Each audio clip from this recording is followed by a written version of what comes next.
ஆண்டவரே நீர் எங்கே தங்கியிருக்கிறீர்? அன்று அவரிடத்தில் போய் தங்கினார்களாம். அந்த மாற்றத்தை குறித்து நான் சொல்ல அவசியம் இல்லை, இது நம்ம எல்லாருக்கும் தெரிந்ததாகும்.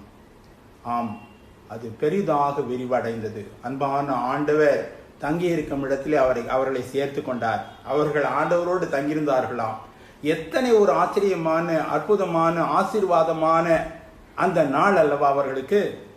தேவ குமாரனோடு தங்கியிருந்தார்கள். பரலோகத்தை விட்டு இந்த உலகத்திலே வந்த அந்த மனு மைந்தரோடு தேவனுடைய ஒரே பேரான குமாரனாக தந்தருளினவரோடு அந்த இரவிலே தங்கினார்கள்.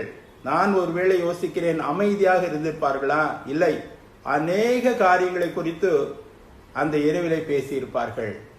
நமக்கு அவ்விதமான அனுபவம் உண்டா? ஆண்டவராகிய இயேசு கிறிஸ்துவை முதலாவதாக நாம் அடையாளப்படுத்தும் மக்களாக காணப்படுகிறோமா?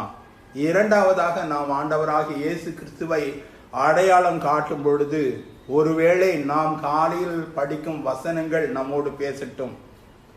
நாம் ஒருவேளை சந்திக்கும் மக்களின் மூலமாக ஆண்டவர் ஒருவேளை பேசும் பொழுது, அல்லது நம்முடைய சூழ்நிலைகள் இயற்கை மூலமாக ஆண்டவர் நம்மோடு இடைபடும் பொழுது ஆண்டவரை பின்பற்றி செல்லும் மக்களாக, மேலாக ஆண்டவர் கேட்கும் அந்த அருமையான கேள்விக்கு என்னோடே தங்கியிரும் என்று அவர் கூறத்தக்கதான ஒரு கேள்வியை ஆண்டவரிடம் கேட்கும் மக்களாக நாம் காணப்படுகிறோமா?